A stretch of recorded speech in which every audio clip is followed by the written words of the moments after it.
Bapak, Ibu, dan Saudara yang terkasih di dalam nama Tuhan Yesus Kristus, Shalom. Semoga cinta kasih dan berkat Tuhan senantiasa menaungi kehidupan kita, sehingga kita tetap bersemangat di dalam menjalani kehidupan. Renungan kita pada hari ini terambil dari Injil Lukas pasal yang ke-8 ayat yang ke-15 demikian. Yang jatuh di tanah yang baik itu ialah orang yang setelah mendengar firman itu menyimpannya dalam hati yang baik dan mengeluarkan buah dalam ketekunan. Demikian jauh pembacaan firman Tuhan. Yang berbahagia adalah setiap kita yang mau membaca, mendengar, mempergumulkan, memelihara, dan melakukan firman Tuhan dalam hidupnya hari lepas hari. Terpujilah nama Tuhan. Bapak, Ibu, dan Saudara yang terkasih di dalam nama Tuhan Yesus Kristus, setiap kita tentu akan setuju kalau orang menyatakan bahwa Alkitab itu adalah firman Tuhan. Sebagai firman Tuhan, Alkitab menjadi pedoman utama di dalam kita menjalani kehidupan. Sebagai firman Tuhan, tentu Alkitab berisi tentang tulisan-tulisan yang dari Tuhan yang harus kita taati di dalam perjalanan kehidupan iman kita. Namun demikian, Bapak, Ibu, dan Saudara, bagaimana Alkitab itu terjadi, ternyata juga menjadi penentu atau akan menuntun kita bagaimana kita memperlakukan Alkitab. Kenyataannya Alkitab tidak jatuh dari surga.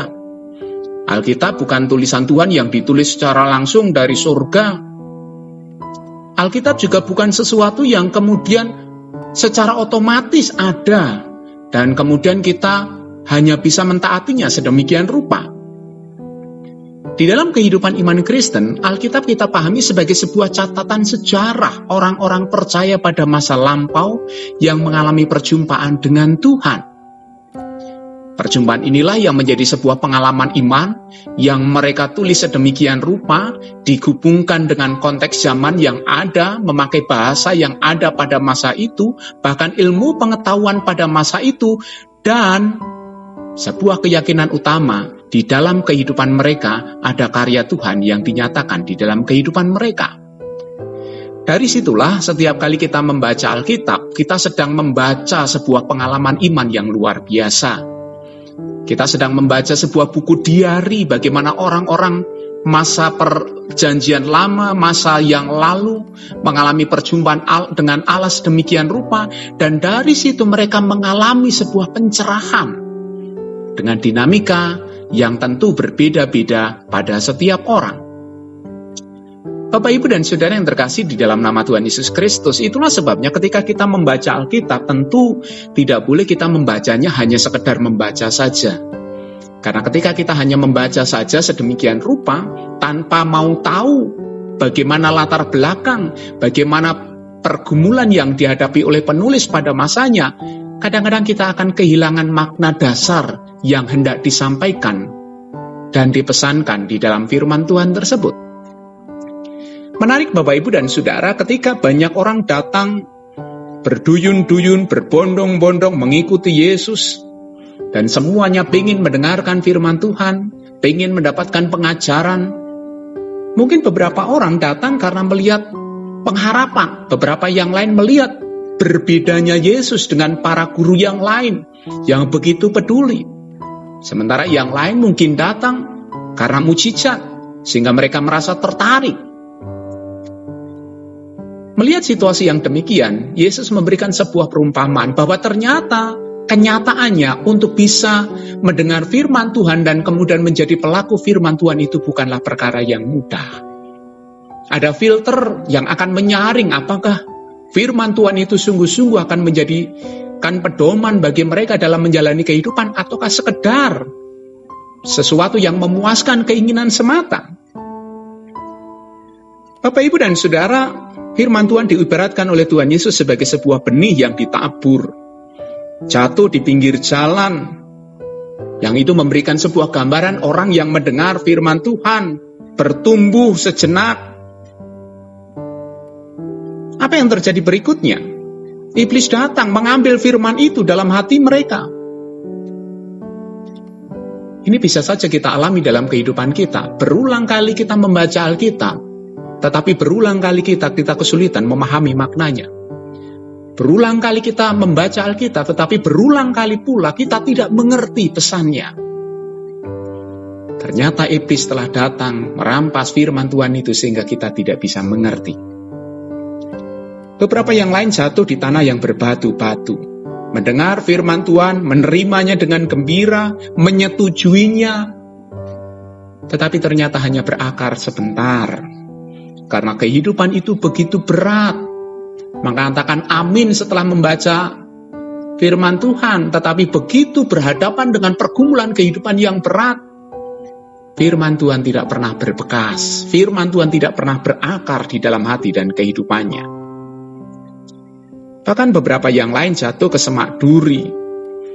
Memang tumbuh, tetapi karena himpitan, berbagai macam kekhawatiran, kekayaan, hal-hal yang nikmat dalam kehidupan, membuat firman Tuhan itu juga tidak bertumbuh. Bapak, Ibu, dan Saudara yang terkasih dalam nama Tuhan Yesus Kristus, waspadalah apa yang menjadi pernyataan Yesus dalam perumpamaannya itu bisa saja terjadi dalam kehidupan kita bersama. Berulang kali kita membaca firman Tuhan, tetapi tidak pernah itu nyangkut dalam hati dan kehidupan kita. Karena berbagai macam sebab, kita hanya menikmati keindahannya semata, setuju dengan kebenarannya. Tetapi tentu menjadi berbeda ketika benih itu jatuh ke tanah yang baik, mendengar firman itu, menyimpan dalam hatinya, mengeluarkan buah dalam ketekunan. Yang diperlukan ketika kita membaca Alkitab adalah kerendahan hati, kesadaran bahwa kita tidak berdaya, bahwa kita memerlukan pertolongan Allah dalam karya Roh Kudus untuk menuntun kita, membimbing kita, untuk masuk dalam pemikiran orang-orang yang menulisnya pada masa lampau dan mengalami pengalamannya sebagai pengalaman kita pada masa kini.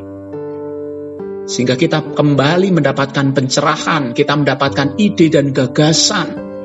Dan firman Tuhan itu benar-benar akan menjadi pelita, berbuah baik, berlipat kali ganda dalam setiap perilaku kehidupan iman kita. Bapak, Ibu, dan Saudara yang terkasih dalam nama Tuhan Yesus Kristus, dalam setiap ibadah firman Tuhan diberitakan. Apa respon kita ketika ayat yang dibacakan cukup panjang, keluhankah, sungut-sungutkah? Atau sebaliknya ketika terlalu pendek? Mari Bapak, Ibu, dan Saudara, firman Tuhan bukan hanya sekedar kita baca, tetapi sungguh-sungguh kita hayati. Perjumpaan dengan Tuhan pada masa lampau yang dialami oleh orang-orang percaya adalah pengalaman real yang juga bisa kita alami pada masa kini. Jadikan firman Tuhan sebagai pelita di dalam perjalanan kehidupan iman kita. Sehingga pada akhirnya dapat mengeluarkan buah yang baik, ketekunan, buah-buah yang benar di hadapan Tuhan. Sehingga firman Tuhan sungguh-sungguh mempengaruhi dan membuat iman kita semakin dewasa. Amin.